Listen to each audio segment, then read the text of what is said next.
Alright, welcome to our lecture talking about how pop culture is diffused. The slides are designed to accompany the textbook People, Places, and Culture, and I'm, of course, Ms. Gall, and I'll be your host for the lecture. So, when we talk about popular culture, we can use all kinds of things as a proxy. Our map here, what we're looking at, and this is actually from your book, right? We're looking at total number of Facebook users. Important to remember that this is the copyright date is 2012, so the data is really probably from 2010. The trends are accurate. The numbers may have adjusted slightly. Just to bear in mind, kind of makes sense if we look at Facebook. We think about Facebook starting in the East Coast of the United States, that U.S. has the most users, and also that places adjacent to the U.S. have some of the most users. Western Europe, again, also not necessarily a huge surprise.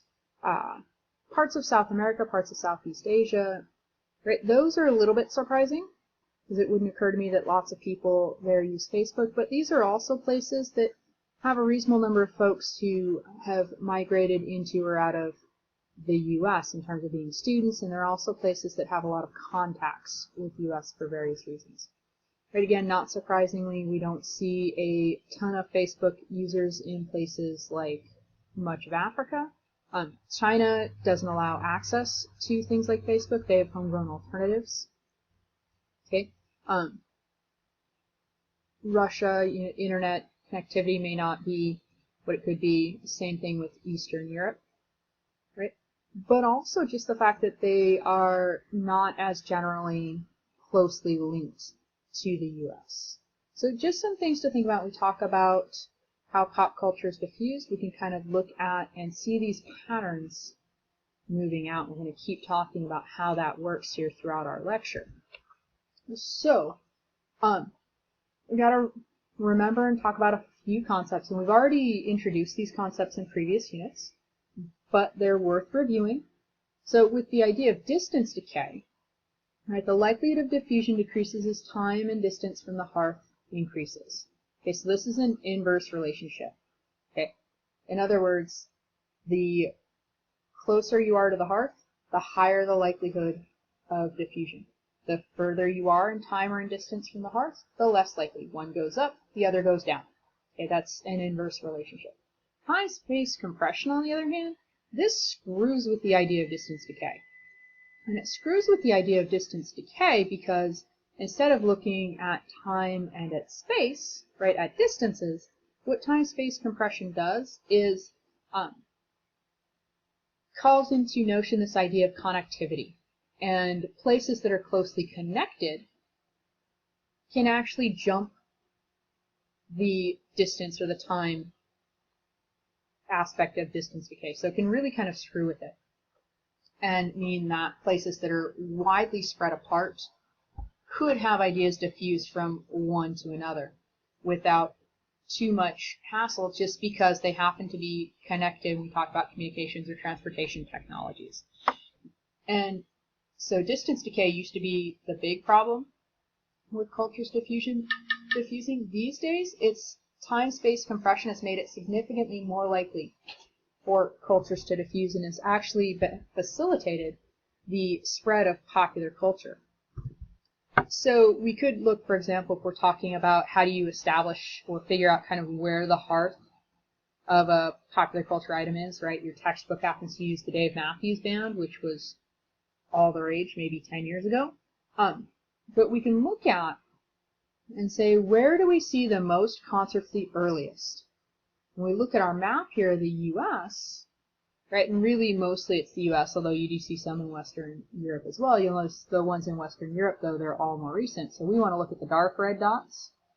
We can look at and see, oh, well, the biggest dark red dot is going to be in Charlottesville, Virginia. So probably it's Charlottesville. It might be. There's some pretty big dark red dots up north of New York, and looks like New Hampshire, Vermont.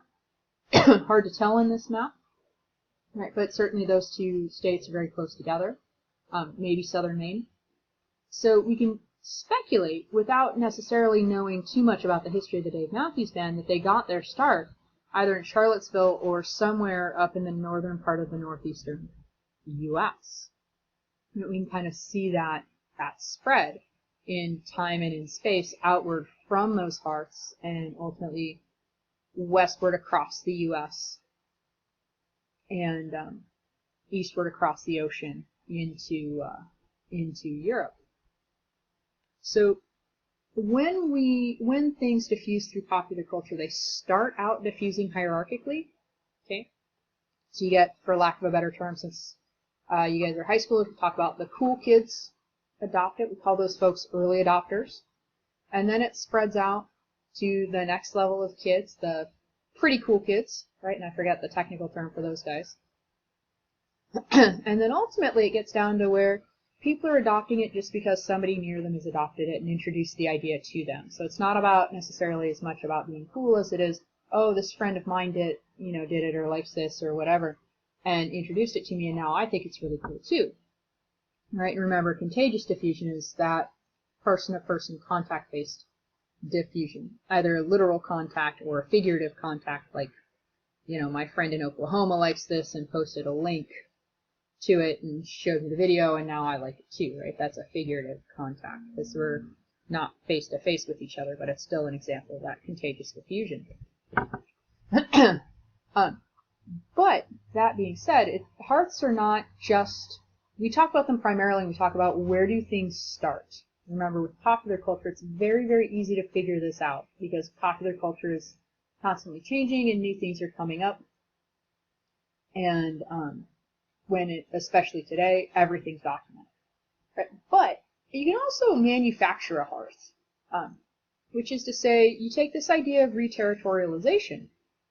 And reterritorialization is really the process by which people take some aspect of popular culture and reproduce it themselves, but they do so in the context of their own culture and place, right? They kind of make it their own. We talk about this a little bit with the McDonald's in France. Your book does a pretty good job, I think, of talking about this in terms of hip-hop, and they talk about hip-hop, for example, in France, and how hip-hop in France bears some striking similarities to hip-hop here in the U.S. in terms of use of rhythm and talking as opposed to singing and things of that nature, but also has unique French rhythms to it, unique instrumentation, especially when we're talking about hip-hop from some of the Muslim communities in France. All right? But certainly we talk about hip-hop's one of those things that's been reterritorialized all over the world. So, for example, Egypt has hip-hop. India has hip-hop. Right? It doesn't just spread to Europe, but it actually, hip-hop is spread throughout the world, and you can go online and find examples of this. Okay, so that's that idea of reterritorialization. And remember, with pop culture, we're constantly replacing old things with new. So, for example, in your book, one of the examples they use for this is talking about kind of the big three sports. Right? Big three sports, not surprisingly, football, basketball, baseball. Okay. These are still arguably the biggest three sports in the U.S. when we talk about number of fans, popularity in terms of media, and things like that. But you also see the introduction of other sports, for example, things like surfing, which really kind of starts to hit its stride in the 1960s, skateboarding, which really comes into its own in the 1970s, snowboarding in the 1980s, UFC, right, Ultimate Fighting in the 1990s. And the idea is that corporations are creating this new stuff so that they have something to sell that's socially desirable. In other words, people are attracted to this idea of things that are newer, that are shinier, that are better, that are different. And so what corporations want to do is they want to create those socially desirable conditions so that they can sell things to you. And when corporations are selling things to you, they do this in a whole variety of ways. So, for example, I've never been able to skateboard to save my life, right? Can't get the balance right. Never have. But my younger brother used to skateboard all the time when we were kids. And he was originally introduced to the idea of skateboarding partially by seeing other kids do it, but also through, for instance, games on our Nintendo game system. So we had like TNC Skate Shop was the name of the game. And you would skateboard your way through all these different levels and collect different things and prizes, whatever, blah, blah, blah. But that's an example of a way in which corporations sell you on new things without selling you on them, if that makes sense. And how they help kind of create the conditions to make things socially desirable. So if we talk about kind of how do we stem that tide of popular culture, right?